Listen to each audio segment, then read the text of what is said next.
Hello, everyone. My name is Sara Arfeen Khan, and I'm really happy to be here. I'm going to share my story with you. Since I was a child, I was very creative, very ambitious. It was my dream to become a dancer, painter, actor, singer, everything under the sun. I was not too keen on academics, but my creative skills were very high. I had a great family support, which is why I could pursue my dreams. So I completed my 9 years diploma in Bharatanatyam. I did contemporary dance, Bollywood dance, and Oriental belly dance, and took part in every dance and drama competition. And I loved it. I loved it. Stage was my life. My dad never discouraged me, never turned me down. And it also helps, when you're a daddy's girl. I'm sure most of you women know how it is being a daddy's girl.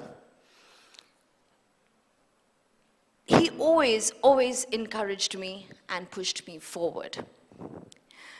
And even though when I knew something that my dad wouldn't approve of, all I would do is make this puppy dog face, flicker my eyelashes and say, "Papa, I really want it." And he could never really say no to me. By the way, I tried this trick on my husband now, and it works most of the time. So I had a fantastic childhood. I was born and raised in a beautiful family, loving family, happy family. Dad who could barely say no to me. And I never saw my dad sad, depressed, angry. I'm sure my parents must have had their set of challenges, but they made sure that me and my sister never witnessed them. As I was growing up, I started setting all my dreams aside. Why? Because I found a new dream. You see, I was influenced by cartoon films a lot. I used to watch Aladdin, Cinderella, Snow White, Beauty and the Beast.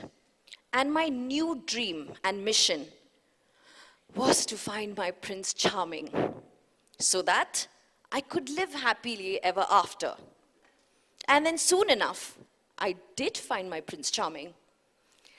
He was charming, of course, intelligent, amazing, took care of me, had a huge heart. And soon, I got married to Arfeen Khan. Arfeen Khan is a peak performance coach to millions across the globe. He has coached a few of the top celebrities in Bollywood. I got married to him, and life was like a fairy tale for me, perfect. Few months after my marriage, my dad took his own life.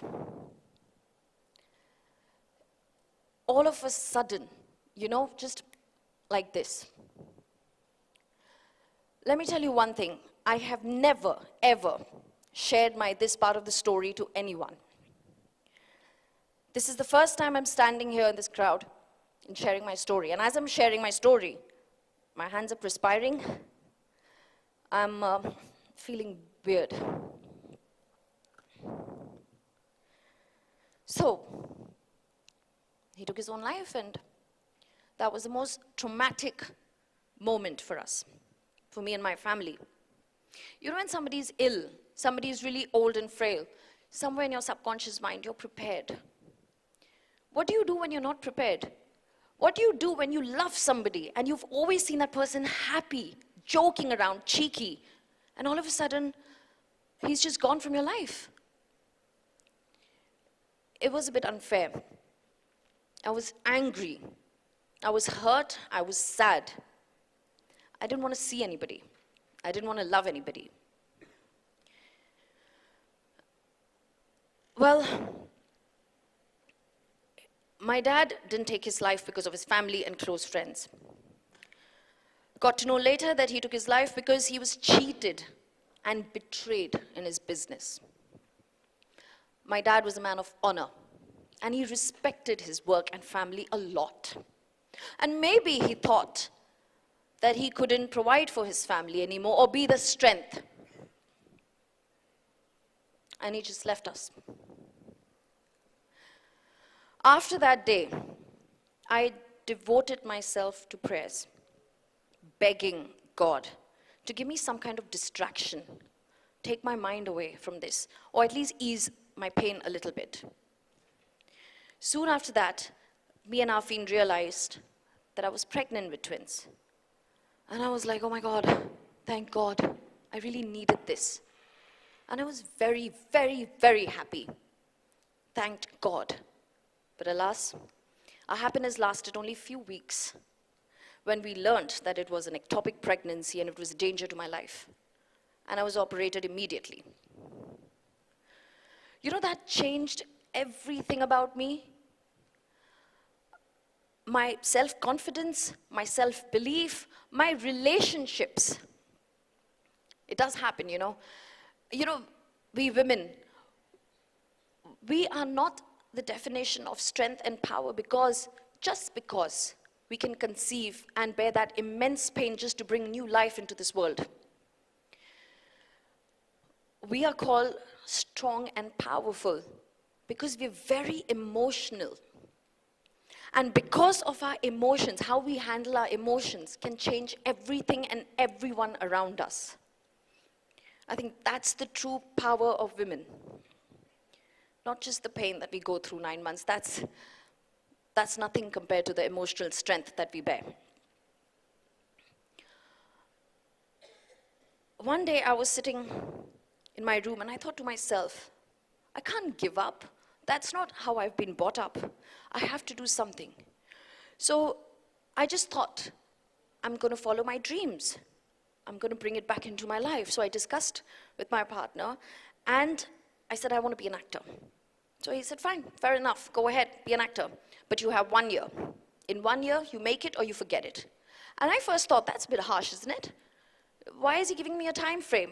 But obviously, I trusted his judgment, I trusted his knowledge and experience. He's been working with the top people in the industry. I said, okay, fine, I take on that challenge. Within 1 year, I will make it.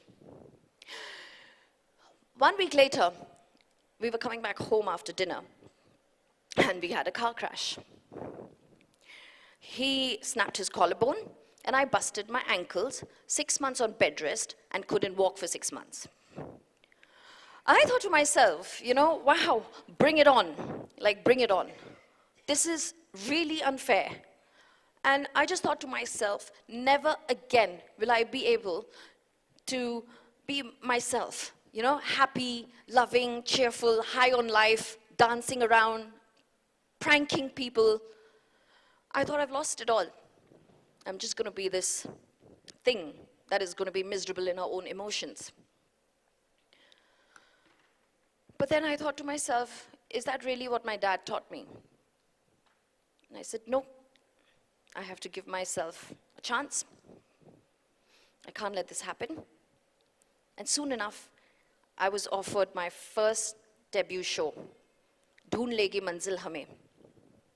Destiny will find me. And as the title suggests, destiny found me. My first day of the shoot, and I was escorted to this vanity van, my vanity van.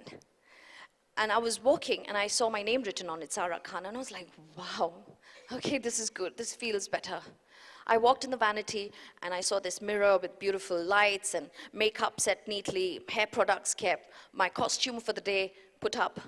And I sat in front of the mirror, and I'm like, wow, I'm a star. But I sat on that chair carrying all the burdens of emotions trapped inside me, hoping that this would be a distraction.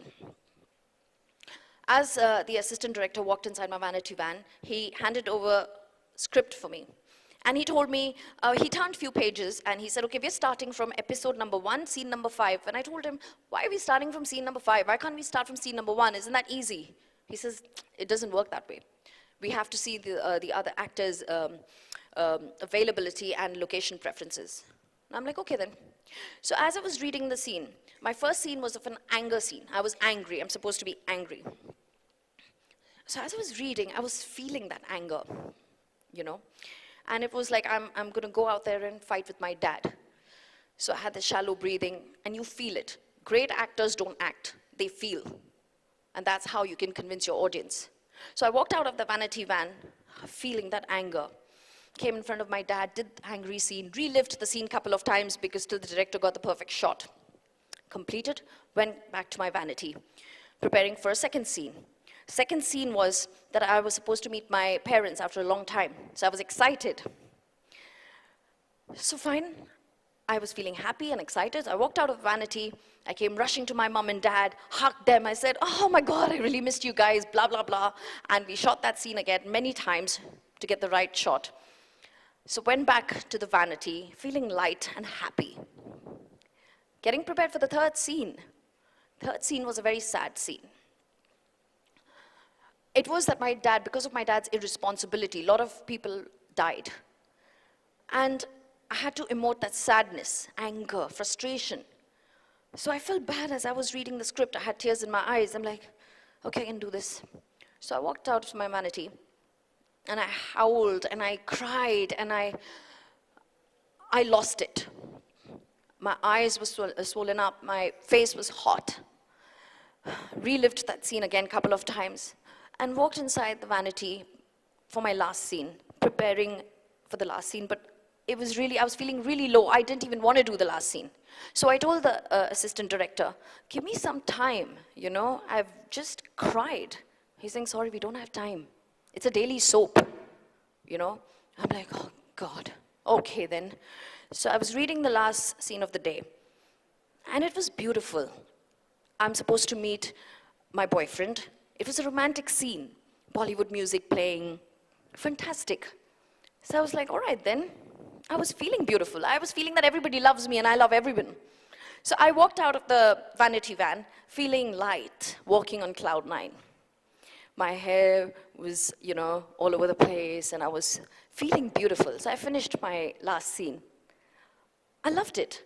So I went back to the vanity van, shut the door, sat in front of my mirror and started taking off my makeup because it was a pack-up for the day. And as I was taking off my makeup, looking at myself in the mirror, I realized, oh my God, I just played 4 intense scenes in a span of 12 hours, and I'm completely fine. So why was I holding on to those traumatic and sad emotions in my heart for such a long time? I realized we control our emotions. Emotions don't control us. So that's when I decided, never again I'm going to hold on to those emotions that is going to bring me and my family down. I'm going to hold on to uplifting emotions, you see? And that's, you really don't need a vanity van to understand that. Nor do you need to be a professional actor to learn this simple lesson of life. This power all of us possess. It's there within us. Ladies, every morning, look at yourself in the mirror. Ask yourself, what role are you going to be playing today? Because you are the main lead of your own life. Today, I'm playing my daddy's girl, whose father is watching her from beyond, smiling proudly. Tomorrow, I'm going to be playing Wonder Woman, who's going to help and contribute. Day after, I'm going to be playing probably Betty Boop or Catwoman for my husband. I'm sure he's going to like that. You can play whatever you want to. It's your life. Love your life. Live your life. Own it. You know, sad woman, devastated world. Happy women, happy world. And being yourself actually means being happy. Because we women are not really designed for sad and depression and anger. We're designed to love and bring life. Whatever you feel will design your future. What do you want to do? Do you want to cling on to your past? Or do you want to design your destiny? Choice is yours. Because whatever choice you make will not only affect you, it will affect everyone around you. I choose to lead an extraordinary life. What do you choose? Do you want to be a victim of circumstances? Or do you want to be the cause of love, laughter, and life? This is how I discovered life in my vanity van. Don't compare yourself with others. Don't seek equality, seek mastery. Choice is yours. Thank you, ladies. Stay blessed.